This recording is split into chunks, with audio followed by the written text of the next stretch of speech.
I've been working as a structural engineer in Australia since 2019. Now let me tell you, 2024 was a pretty interesting year money-wise. In today's video, I'm going to share how my salary has progressed over the years from my first job in Brazil to where I am now.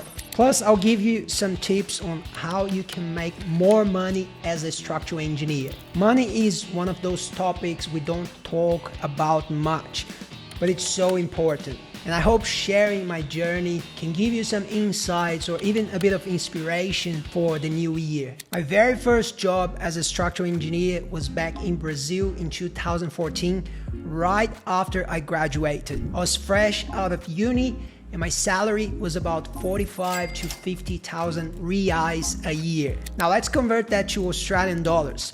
Back in 2015, the exchange rate was all over the place, but let's keep it simple. One Aussie dollar was about 2.5 reais, so 50,000 divided by 2.5. My salary was roughly 18,000 Australian dollars a year.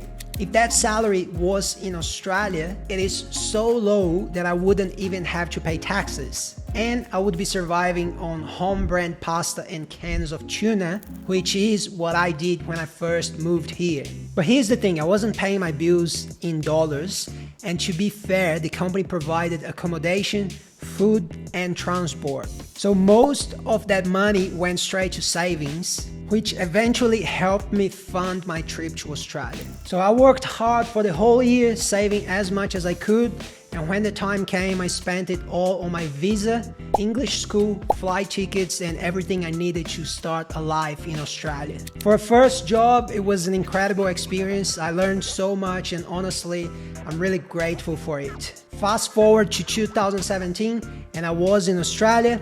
My salary, well, it went from 45,000 reais to 0 Australian dollars. Yep, 0, you heard it right. It was an unpaid internship at a construction company. I wasn't doing much structural engineering, but I was learning a ton about building design and construction management. The company was just starting out, and honestly, I was just looking for any local experience to boost my resume. Since I wasn't getting paid, I had to work nights in a restaurant to pay the bills, and that year was intense, full-on, exhausting, but also a huge learning experience. I stuck with it for nearly a year before landing my next job in Brisbane, and this time in a proper structural engineering office. At first, I was working casually, earning between $20 and $25 an hour because I was still on a student visa with a 20 hours work limit per week. So if you are on a student visa in Australia, you can only work 20 hours a week, at least back then. But things changed when I got my Australian residency and I was hired as a full-time structural engineer, earning 55k a year plus super and a car. For those outside of Australia, your super is basically your retirement savings account, kind of like a 401k in the US. Looking back, I'm incredibly grateful for this opportunity. I was a young immigrant with broken English, nervous about speaking to architects and builders on the phone, and my engineering skills were pretty fresh. But this job gave me the chance to grow and learn. I once heard this quote that really stuck with me. At every job, you should either learn or earn. Either is fine, both are best, but if it's neither, quit. And I agree with this quote, but honestly, in the early stages of any career, I think prioritizing learning over earning is the way to go. At that same company, as I gained experience, my salary went from 55k to 70k a year. It was a big milestone for me and it showed how much I was growing professionally. After that, I moved to a new company where my salary jumped from 70k to 75k a year. It wasn't a huge raise, but the experience was worth it. The team was great and I genuinely enjoyed working there. Sometimes it's not just about the money, it's about the environment and the people you work with. From there, I took my fifth job where my salary went from 75k to 90k a year plus super. So with super included, I was making around 100k annually. I had other offers at the time, including one for $110K a year, but I chose the role that I thought would give me better mentorship opportunities. Looking back, I think both options would have been great, but it is what it is. I don't regret my choice. Again, one thing I'm incredibly grateful for is the people I worked with along the way. Honestly, sometimes I wish I had some shocking or bad experience to share, but I've been really lucky. Of course, there were challenges, and for example, this last company wasn't for me, but every job taught me something valuable, and I wouldn't change a thing. And now we are at 2024, the year I decided to take the leap and work for myself. It wasn't a complete solo journey. I also helped a friend part-time with his structural engineering business. He's a really smart guy who started his own practice at a really young age, and working with him a couple of days a week helped me cover my bills. The rest of the week, I was focused on building my own thing. I took on my own clients and projects, handed fee proposals, quoted jobs, and talked to people. So basically a one-man operation. It was challenging, but super rewarding. One of the most exciting things I started was launching a structural engineering community with a learning center.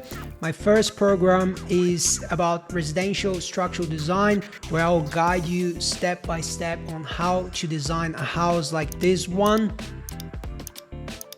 And the vision for the community is simple: a place where engineers can network, learn from each other, and share experiences. And as it grows, I want to reinvest the earnings into bringing in coaches and experts to help us all improve. Oh, and I've got some cool ideas about incorporating AI into our work, which I think is going to be a game changer for structural engineering. And if this sounds interesting to you, check out the link in the description. Feel free to reach out to me with any questions. I'd love to hear from you. Now let's talk about numbers. By the end of 2024, I made around $170,000. But to be transparent, not all of that came from structural engineering.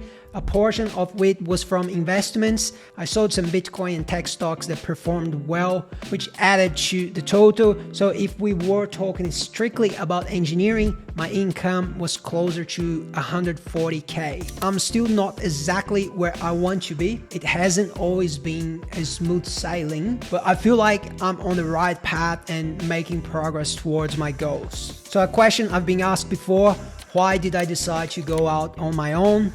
Well, I'm 33 now and my parents live in Brazil.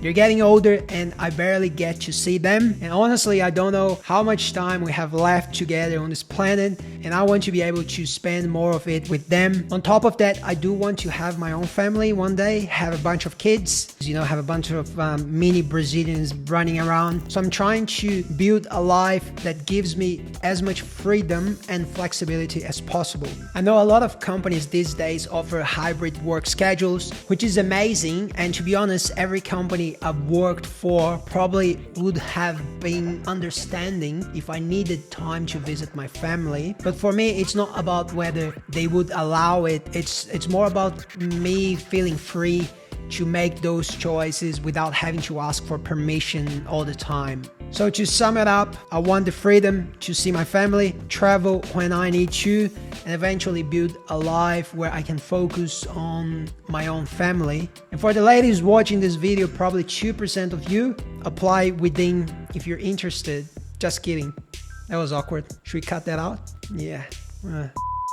Before we wrap up, I wanted to share a few things I've done to make more money and create a better life for myself. There's no magic formulas here, just a few things that worked for me. So take what fits your lifestyle. Number one, invest in yourself. Stop being stingy when it comes to self-education. Spending money on upskilling isn't an expense, it's an investment. This year alone, I spent over $10K on courses, engineering courses, AI courses, investing, even singing lessons to help me with public speaking anxiety. The point is, the more well-rounded and interesting you become, the more opportunities and money you will attract. Number two, live below your means. Depending on where you are in life, consider simplifying your lifestyle. It's not about depriving yourself. It's about thinking in terms of ROI.